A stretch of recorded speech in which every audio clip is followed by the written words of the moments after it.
Folks, welcome to the inside the Parisi Palace here, and joined today by an absolute shaman drummer, Alice de Buhr. Welcome to the Jake Feinberg Show. Thank you. You know, are you familiar with the band, the Ace of Cups? Yes. Okay, so I want to get things clear because people like Denise Kaufman will be tuning in on this, and I got a CD, a bootleg CD of the Ace of Cups. Yeah. But Fanny, the difference with Fanny is that you guys actually cut LPs. Is that? Can you just? Right. As far as I know, Ace of Cups never actually were able to record LPs. They never got in the studio. I just want you to, from your point of view, talk about when they came on your radar, and then how they were in San Francisco, and we were still in Sacramento. And this is back 67, 68. I was playing with June and Jean in the band called the Svelts. June and Jean, we broke up. Addie and I started Wild Honey. We got back together. We went to LA and signed a recording contract with Reprise to record full albums of our own material and some covers. And the Ace of Cups were still up in San Francisco doing the Ace of Cups thing, doing their thing. First, they were considered the first female rock band. I don't know that they were. Okay, this is absolutely one, so. The Svelts, are you gonna? The Svelts were the first female. No. Okay, we were not. There was ISIS on the East Coast. I know. Okay. I don't know that the Ace. I think there were other bands that didn't get the notoriety that the Ace of Cups got before the Ace of Cups. But the Ace of Cups probably got the first buzz. And that was because they were coming out of the psychedelic scene in San Francisco? Why is that? Well, I'm probably sure it was because they were all women. You know, Fanny was looked at as a gimmick the whole time I was with the band by the industry.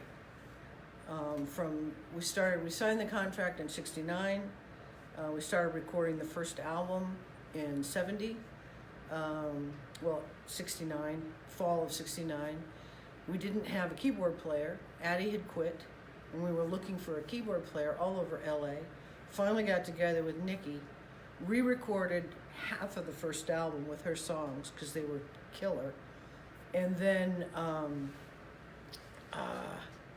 released the first album, started touring, came back, did Charity Ball, went to England to Apple, and recorded Fanny Hill, and then those were all with Richard Perry, and then we recorded Mother's Pride with Todd Rundgren in New York.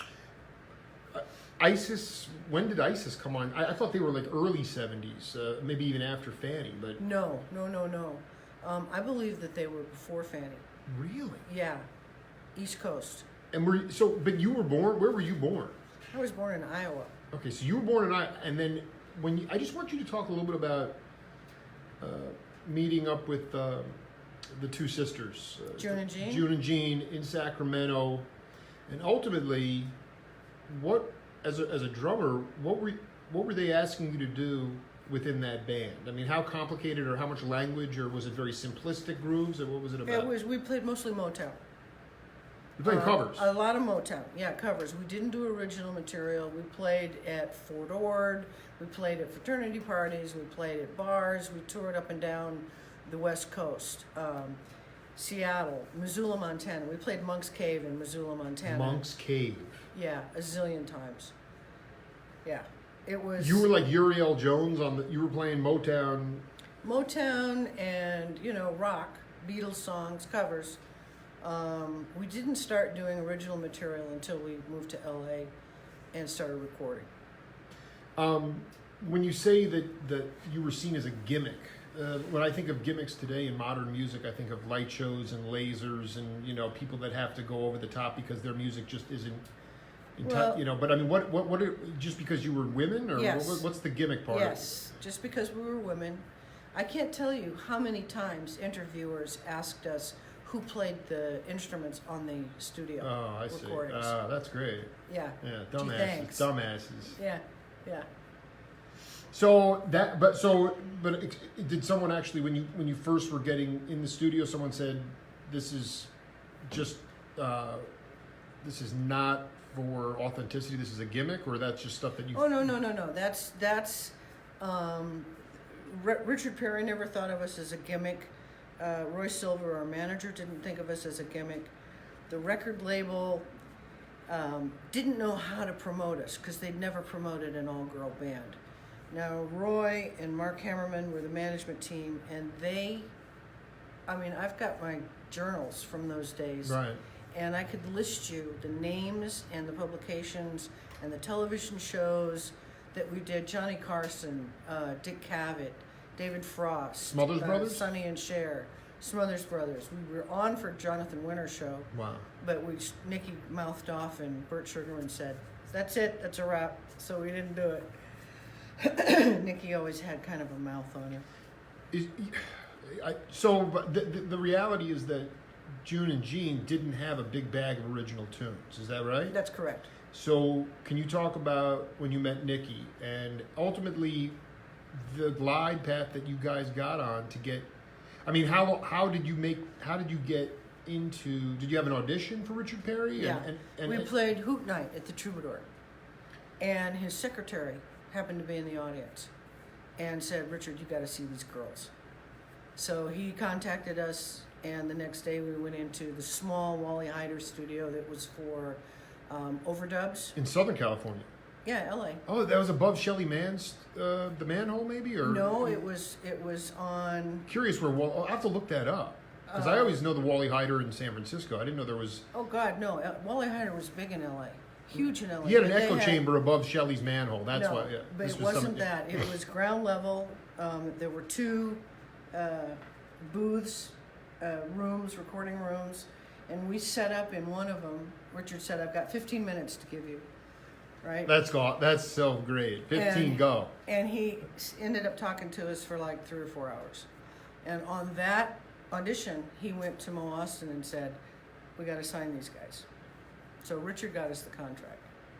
Could you talk about essentially the presentation of your music at that time? I mean, how long did it take for the rest of the girls to learn Nikki's tunes? Oh, not long. We were proficient at our instruments. I've been playing drums since 2nd grade.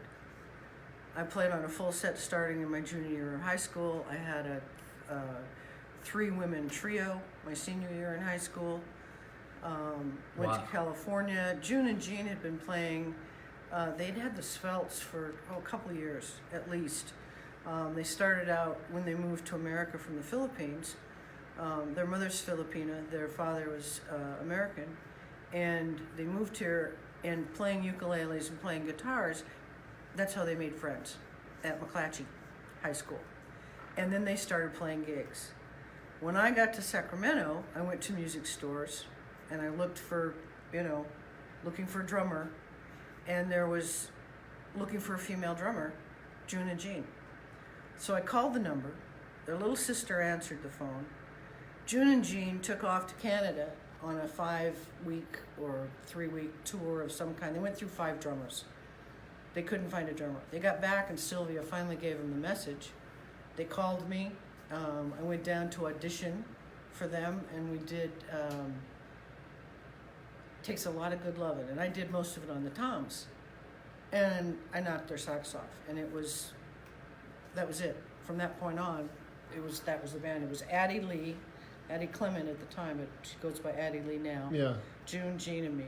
And we occasionally had a keyboard player sitting in.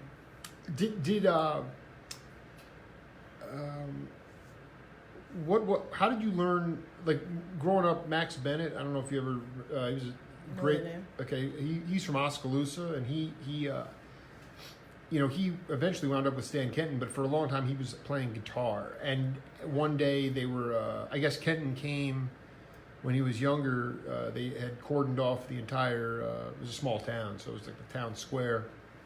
And this cat started playing the upright bass behind him, and he had never heard that sound before. And he turned around, and the guy said, I just came off the road. Do you mind if I sit in with you guys? It was a high school band that Max was in. And they said, sure. And what was revelatory to me was that was the first time that that an upright bass player was actually in that unit. It wasn't a symphonic band. It was just a high school band. was most of your experience? Did you not play with a bass player for a long time? I'm talking about when you first started playing trap set.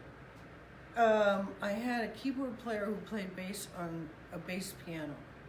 It was guitar, keyboard, bass piano, and drums. How did that affect your time feel? Because most cats, I mean, he wasn't a Hammond organ. There wasn't a Hammond organ player. It was a little piano, and then the bass piano was, like yay big. It was Marsha played it, and she was great. She played left-hand bass, right-hand keyboard, and Nancy was on guitar. And this was in what town? Mason City, Iowa. Mason City, Iowa. So, I mean, can you talk about where your ears grew the most on the bandstand? Because it's not like an electric bass. I mean, not everything was amplified at all. You were playing out of horrible PA systems. Everything was amplified.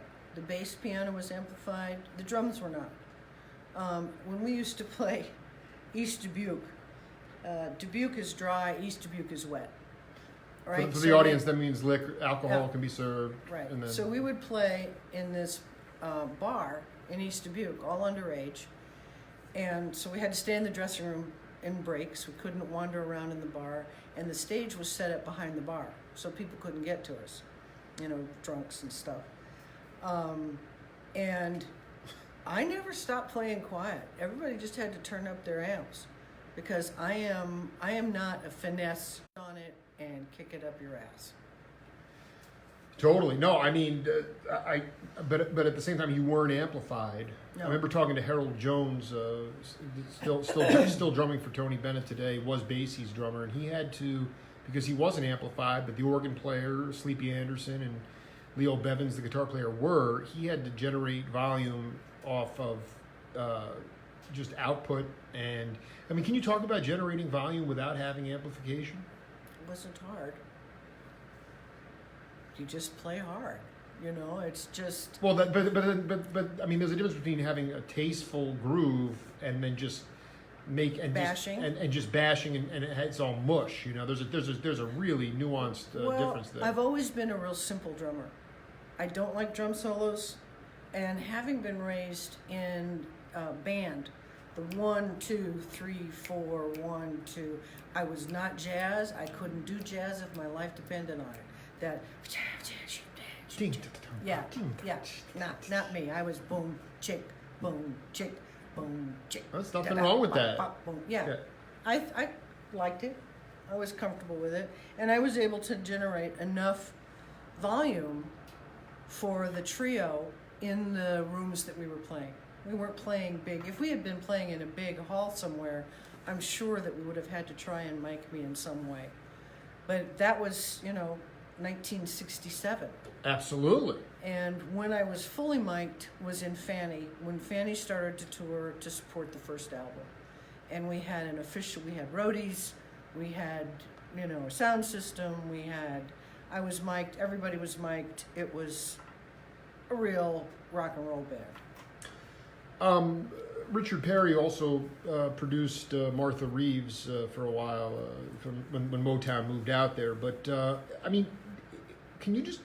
Sometimes I get lost a little bit in my own naivety because I wasn't around. But, like, in the studio, how much creative control did you have on that first album? And how much did Richard try to... Again, that's the question. How much creative control did you have? And then ultimately, for younger cats who are making records out of their own studios today, what kind of budget did you have? I mean, the record label supported you guys. Yes, yeah, they did. They paid our rent. We lived in Hedy Lamar's house up above Chateau Marmont. Wait, who's that cat? I know that name. Hedy Lamar? Yeah. She was an amazing actress in Hollywood. Oh my God, this is insane. So they paid all of your rent. Right. We all lived together. Right. Nikki didn't live with us right away. Nikki lived in Pasadena with her husband. But she was the serious badass songwriter, though. Yeah, June wrote some beautiful soft ballads. Yeah. June was ballads. Nikki was kick-ass rock and roll. I mean, she was borderline genius and borderline sociopath, but an amazing talent. Well, Stan Getz was the same way. Yeah. So anyway, the Nexus of Genius and well, Yeah. neuroses. But anyway, Perry talks to you for 3-4 hours, but then when you get, I just want to try to get an idea of in the studio. Creative, you wanted to know. Yeah. How much creativity were we allowed? Creative control, yeah. Creative control? Not much. That first album. The first album, what we did was learn how to record. As each album progressed, we got a little bit more creative control, but even Todd Rundgren, who initially promised us that we could help mix the album down, which is why we left Richard Perry. Yes. Because we weren't allowed to be in on the mixing. Todd locked us out of the mixing room and said, if you touch it, take my name off of it. We're talking about, in this case, post-production, mixing of the music. I'm just talking about the idea of... the songs? And well, because everybody talks about, we got to make a hit. This was a little bit before this time, but, you got to make a hit. You got to make a hit, a radio-friendly hit. Did they let you play your tunes, or were they trying to mold them into... I'm talking about Richard, make them into radio-friendly... I think that Richard overproduced us on all 3 albums. Huh. I think he was trying to make a hit, but we were an FM band. Yeah. I mean, a lot of people don't acknowledge that difference anymore. The AM music was pop, bubblegum. FM was rock and roll. And we were FM radio. Charity Ball, we had a #1 hit on WLS. We were #1 in Washington, D.C. and #1 in Denver. So that song, while I was in the band, climbed the charts highest. After I left the band, Gene had written a song about David Bowie called Butter Boy on the 5th album, and that charted a little bit higher. But Butter Boy? Butter Boy. I love it. Yeah. No, actually, just for the record, rest in peace. Bowie loved you guys. Yeah, he did. What did he get off on about you? Was it just the moxie of it, or I mean, he really dug the... He dug the music. He sent us. I was still living at Fanny Hill, so it was first and a half album, because I moved out to an apartment relatively soon. He sent us his albums and said, "I love your music. Here's mine. Tell me what you think." And this was before he was huge. Right. But we were touring England, and he had played Liverpool the previous night, and we were coming in. So he had finished his gig. We were playing the next night. We got to the hotel, and the kitchen had closed. Well, he was a big enough name. He got them to open the kitchen, and then he did this while we were eating. Did this half-hour impromptu mime for us. Mime. Yeah, mime. And then June and Gene hung out with them for the rest of the night. I went to bed. I don't know what happened, and I'm not saying. Tell me about the when you talk about overproduction. I mean, did he do a lot of overdubs after the? I mean, what does that mean? Horns, strings, just the raw rock and roll. Yeah. If you see that Beat Club footage, that's from 1971. It's on YouTube now. They just released it. Where was that place? In Germany. Beat Club. Got it. Club. Okay, it's on. Amazing. They mic'd us as if we were in the studio. We played in front of a big blue screen that they eventually then would go back in and put psychedelic, like the light shows at the film. The gelatin stuff, that kind of Joshua stuff. Tree light show, that kind of yeah. stuff, yeah. And then they turned the cameras on, and they ran for like 36 minutes. It was after the first album, because my hair is still really long. We did another taping where my hair's short, so I know it was later. But that they just released that footage to YouTube. I've been trying to get it legitimately for the FannyRocks.com site for 10 years to have that footage, because it captures us and our energy live. There's a footage of a Paris television show that the sound sucks, but the energy level is even higher. But this footage from the Beat Club, if you look up on the Beat Club YouTube channel and you type in Fanny,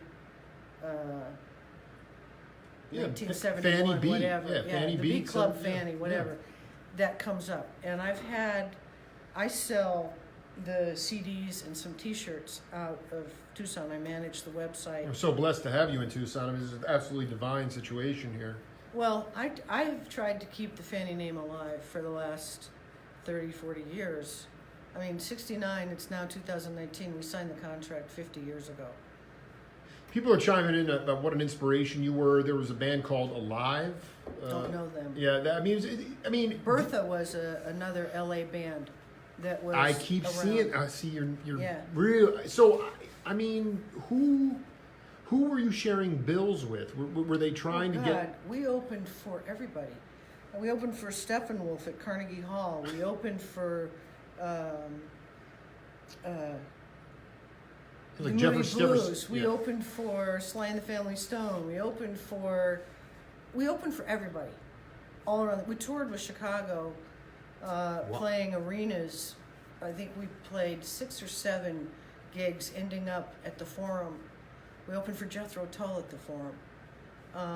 In England, we were really well received in England. We had fans following us all over England. And a lot of it had to do with the name being the opposite of Fanny in England, which we did not know before we got there.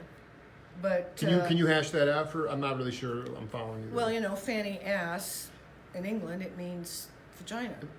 Oh, it's the opposite. Yeah, it's the opposite. So yoni. Yeah, wow. So there was that hook that got people interested in England. I thought the sexism was just not as high, maybe. It wasn't. Wasn't. We didn't have any problems with the audiences in the United States. There was one audience that didn't get us after we were playing, and that was in Joliet, Illinois, at a university in an auditorium. And they just sat there through the concert. Well, at least they didn't get Everybody else- angry or throw stuff. The Yeah. Country Joe and the Fish. They used to have brawls out with people. Oh, yeah. We never had that. Once we started playing, 9 times out of 10, the audience was like, jaw drop, okay, jaw up, groove. Because we could play. And we put on a good rock and roll show. It was loud, it was raucous. The songs had a beginning and a first verse and a second verse and a bridge and a third verse and a solo, and it was real rock and roll. Who were the? I mean, you have to forgive me because the albums okay. themselves, they don't always stretch out the way they might in a live setting. Who were the real cats that in the band that could improvise instrumentally? In our band, everybody except me. Well, I know you didn't want to take the Buddy Rich drum solos, Yeah, I but I didn't mean, do you were still keeping it together. So The thing that I loved most about Fanny was you have this original song, even if it was a cover, and I got to create the drum part for it. That to me was worth everything. All of the hassles, the June and Nikki fighting all the time. I mean, they didn't get along at all. Did the other sister get along with Nikki or no? Yeah, Nikki and Jean and I got along okay. Yeah. Nikki was she was a handful. Oh, She I was a dig. real I mean, handful. creative. So we would keep Nikki and June apart or mediate when they had an argument about an arrangement or whatever. But each one of us musically decided what we were going to play, how we were going to play it, when we were going to be quiet, how we were going to be framing this song to present it to the public, that was a gift to me that I don't think I realized until many years after I had quit playing. Going back to Richard Perry, what's interesting is that I interviewed Dennis Coffey and from Motown. He was one of the Funk Brothers, second iteration of the Funk Brothers with Jamerson. Those guys were crunched into a room, but the rhythm tracks were always laid first. And then, whether it was Martha Reeves and the Vandells or the Four Tops or whoever was the Miracles or whatever, then they would get their vocals together and sing over the rhythm tracks. It was an 11-piece rhythm section. It's different in today's world with electronic music because you can sing and then lay rhythm over that. So how did it work for Fanny? I mean, would you lay the basic rhythm tracks and then they would sing over it, or would you all hit it at the same time? We would do all of the basic tracks. Vocals were overdubbed. Lead guitar parts were frequently overdubbed.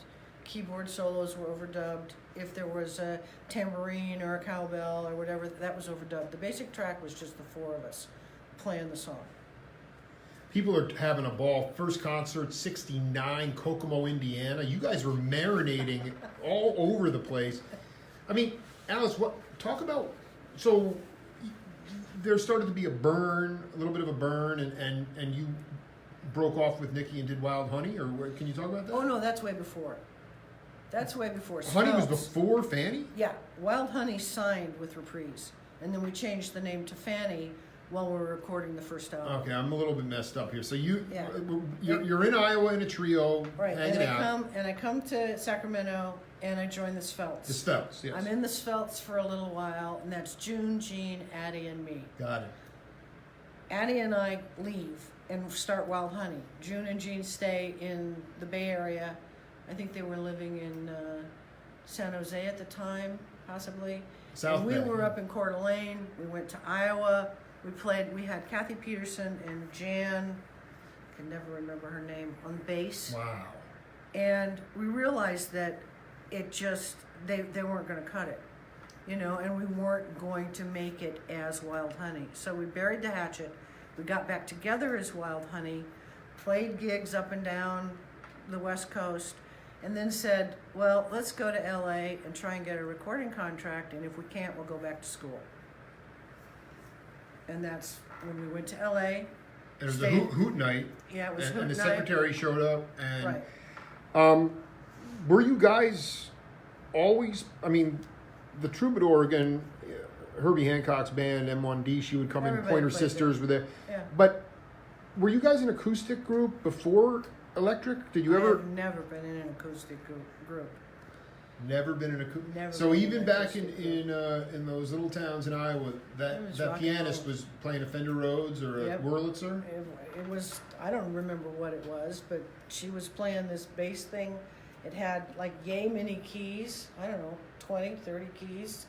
And then her regular keyboard that was on 4 little legs, you know, that folded up. I don't know what kind of keyboard that was. Yeah, that's a Fender Rhodes. Yeah, she was amazing. Marsha was great. Marsha probably had the most musical skill in that first band, in the Women. That was the name of the band, the Women. And Nancy and I caught up. And then I left home right after, it was July, I think, of 67, right after high school. Put my clothes inside my drums and went to Sacramento and to seek my fame and fortune. June and Jean, I mean, they were playing kind of almost Hawaiian. Oh no! But no, when you first met them, they were playing ukuleles and stuff. No. No. They were 13 and 14 years old when they came to the United States from the Philippines. Right. And they were playing ukuleles then. Then they got into high school and they played acoustic guitars. And it was just June and Jean. And then they had a band that was electrified. They had electric band, drums, keyboards, Electric bass. guitars, Yep. electric, and that was before the Svelts, or That was the Svelts. that was the Svelts. Right. You know, drums today. You go to see a lot of live music, and you hear just pulsating double bass drums. It's just there's no space in the music. No. But the drum, you go back to Joe Morello. I know you're not a jazzer, but you go back to Morello. You go back to even the guys that played drums with Fats Domino and Johnny Cash, W.S. Holland, who I've interviewed.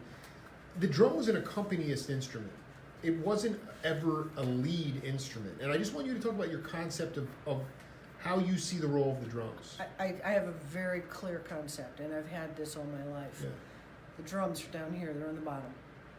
The bass guitar is right here, okay?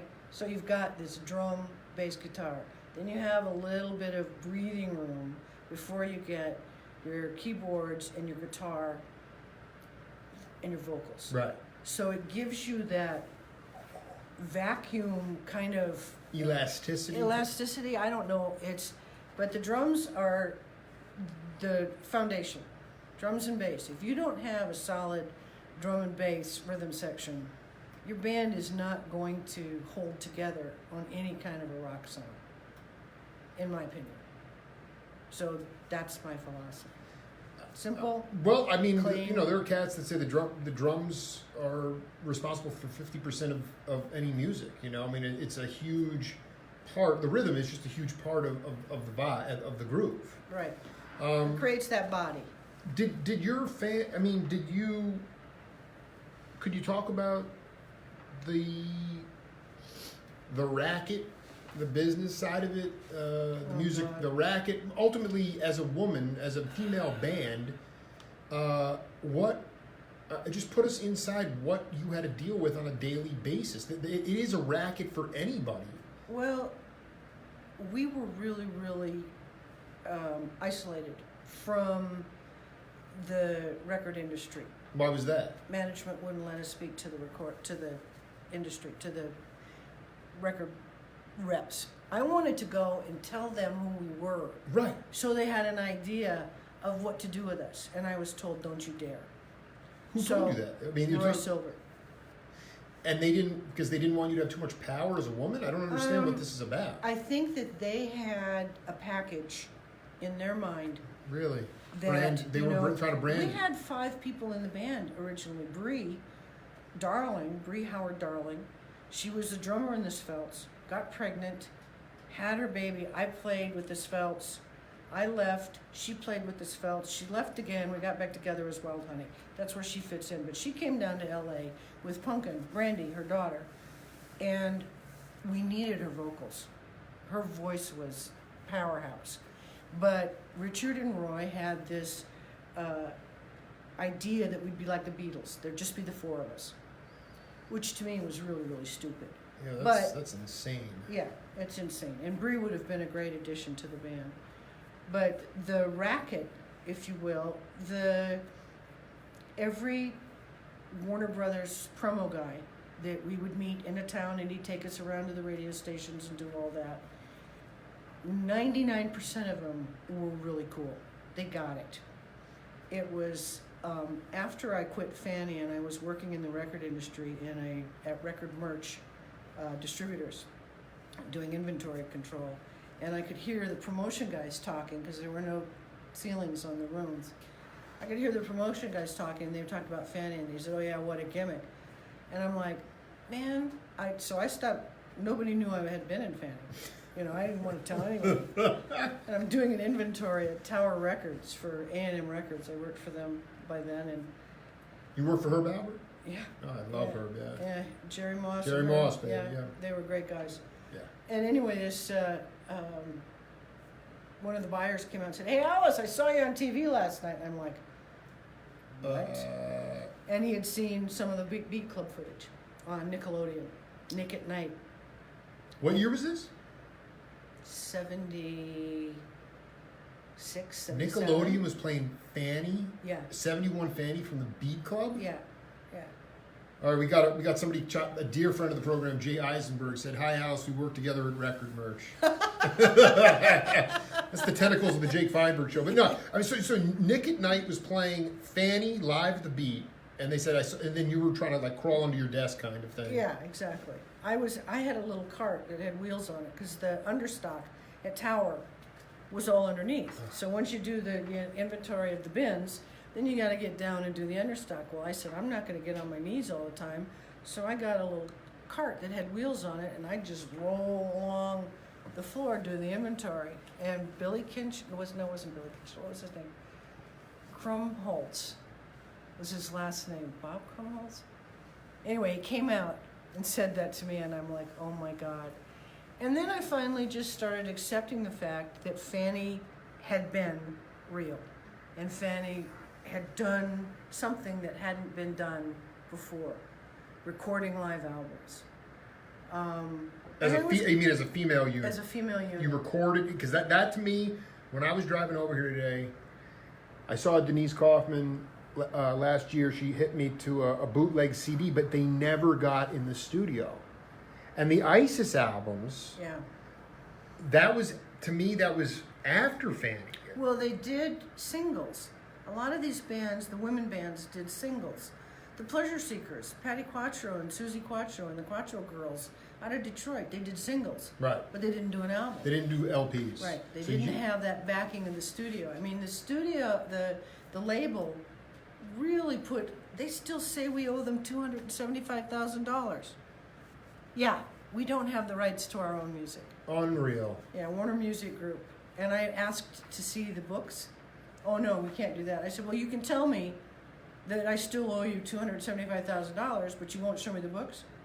What's wrong with that? So, Well, I guess that was the other thing is that did you guys all share in the songwriting credits? Or I wrote the least. But I guess what I'm saying, did you ever see royalties for Yes. for when the song Yes. basically if I went to go pick up a Fanny album today, all the songs would have all of you guys credited as or was it Nikki? The songwriters. Whoever wrote the song is credited. Okay. Nikki gave me the credit for the drum part on Blind Alley. She gave me co-writing credit. What drum? I didn't think you took drum solos. It isn't. It's a drum part, not a drum solo. What part? Tell me about that part. You'd have to hear it. I can't wait. I can't remember I what can't I wait to did. get some vinyl from you. Well, you can see it on that YouTube video. Can you talk about? Were you guys doing it because it was new? Because you just, as being all female band, was it just? It was just the idea of trying to drive women's rights. Was it about what? No, it was 4 women who played music, who wrote and arranged and toured together, because that was. When the women's movement wanted us to burn our bras, we said, we don't need to burn our bras. We're up here on stage proving that women can do it. And it wasn't political at all. It was musical, emotional. It's just what we did. I was a drummer. That's what I did. And I happened to be in a band with 3 other women. Right. So the idea of instead of we're not protesting. We're doing. Yeah, it. We're on the band. Did you now? You rattled off. Sly Stone, Gregorico's a dear friend, the drummer. Ian Michaels. These are all male bands. Yep, So did you ever actually get on a tour with other women bands? No. Now, why do you think that didn't happen? Because there weren't any. Bertha was the only other band Bertha. touring. I saw their record the other day. Yeah, Bertha was the only other band touring, and they played a little grungier rock than we did. Yeah, I did. If you listen to Fanny's music now, it'd be considered pop. Back in the day, it was FM rock and roll. But it's definitely pop. It's much softer. Well, not softer, that's not the right word. But their music was maybe grittier as a whole. And Olivia, the drummer, man, she kicked ass. She was great. She was much more free-flowing than I was. I was a Ringo Starr, Charlie Watts type. Those were my idols. Those guys that just, Bernard Purdie, Ringo Starr, Charlie Watts, and the drummer from Procol Harum were the guys that I tried to bring into my style, which was simple, find the beat and sit on it. And then make the song really feel good. Yeah. Because Charlie Watts was a jazz drummer, and Ringo made up his own style. Ringo was amazing. Bernard Purdie, nothing more needs to be said. The guy was just, the hit maker. He did a backbeat that I tried to figure out. It took me forever to figure out how he got back into the next measure, because it came in like a beat and a half or something into the next measure, and I'm like, whoa, how did he do that? Filthy. Yeah, wonderful. Filth. Did you have a chance to ever cross paths with the jug bands of the time, like the Queskin Jug Band, or and what I'm talking about is like people like Aretha or Maria Moldau, like other people that were pushing the envelope musically, women-wise. We were tight with Little Feat. We were tight with Bonnie Raitt. Those people hung out at Fanny Hill. Joe Cocker, the band. Fanny Hill was the compound you guys were at? Some guy answered the phone and said, Fanny Hill, name your size. And it became known as Fanny Hill. Hold on, did you know the Hog Farm with Wavy Gravy? I knew of them. Okay, so, and the Merry Pranksters too, did you ever get around? No. Okay. That was a little bit before us. Yeah, they were up in Oregon at that point. So anyway, Fanny Hill was the if you went out the front door of Fanny Hill and went out to the little road that was there and turned right, you'd see sunset. And down at the bottom of that hill was the Chateau Marmont. Yes. So we were right in the middle of. I think that's where the Doobies started, or something like that. I don't know where they started. What I have to say, a lot of people, they keep playing music to live. They don't play it for bliss. They play it to live. Do you miss playing music? Mm-hmm. What do you miss most about it? Creating the drum part to a song. That's the thing. I mean, I can play. In 2007, Fanny was being honored at Berklee College of Music for breaking down barriers with Rocker Girl magazine. Oh, ironic, at Berklee. And, yeah. And they wanted us to play. And I got an electric kit for the first time in my life because I never practiced by myself a day, ever. You just had your chops down. No, I practiced with the band. Right. Rehearsal. That was when I practiced. I don't like the sound of drums by themselves. I don't. So anyway, I get the electronic kit. I've been able to download the Fanny songs to an iPod, plug that into the brain, plug the headphones into the brain, and I'm playing with songs I recorded 40 years ago. And I'm laughing and having so much fun. I thought, boy, I could really lose my gut if I did this every day. You know, but yeah, just keep it. But I want to be clear, there were plenty of records you were putting on and practicing too. You just don't like to play drums Right. in isolation. Right. Correct. So what about the camaraderie of, I mean, was that, Peter Rowan used to tell me the road can eat you alive. It did. Can you talk about it? It did. I think if we were not recording from 10 o'clock until 7 or 8 or 9 o'clock at night, we were rehearsing, we were recording. If we weren't recording, we were on the road. That was it. I mean, it was 24/7, and we toured a lot. Mike Finnegan would say that he people are having a ball. People from Britain are tuning in on this right now. I mean, oh, really? Yeah. It's late there. Well, Thank you, Britain. Let me tell you, if we probably would have given up had we not gone to England and had the reception that we got, because they treated us like rock stars. I mean, we were a big deal in England back in the 70s, early 70s. Again, you wound up at Apple. The third album, Fanny Hill, was recorded. And who worked on that with you? Jeff Emmerich and Richard Perry. And you already had a fan base there, so you cut the album and then you toured. Wow. Yeah. What did I want to ask you there? No, I mean, I think after like a lot of the cats would stay in these upholstered sewers for 2 weeks at a time. You'd go to Chicago or Iowa. Did you have decent accommodations when you guys? Yeah. The first tour we stayed at the Portobello Hotel, which was a little boutique hotel. Wow. It was really wonderful. And then we stayed at, I think it was called the Green Street Hotel. I could look out my window and see the back of the American Embassy. And those were the two hotels that we used in England. When we recorded Fanny Hill, we were at the hotel behind the American Embassy, near Hyde Park. You were riffing before we got on air about Lowell George, and I've been transcribing all these interviews with my man Fred Tackett and Paul Barrere about Lowell. Well, I want you to tell us about your experience with Lowell.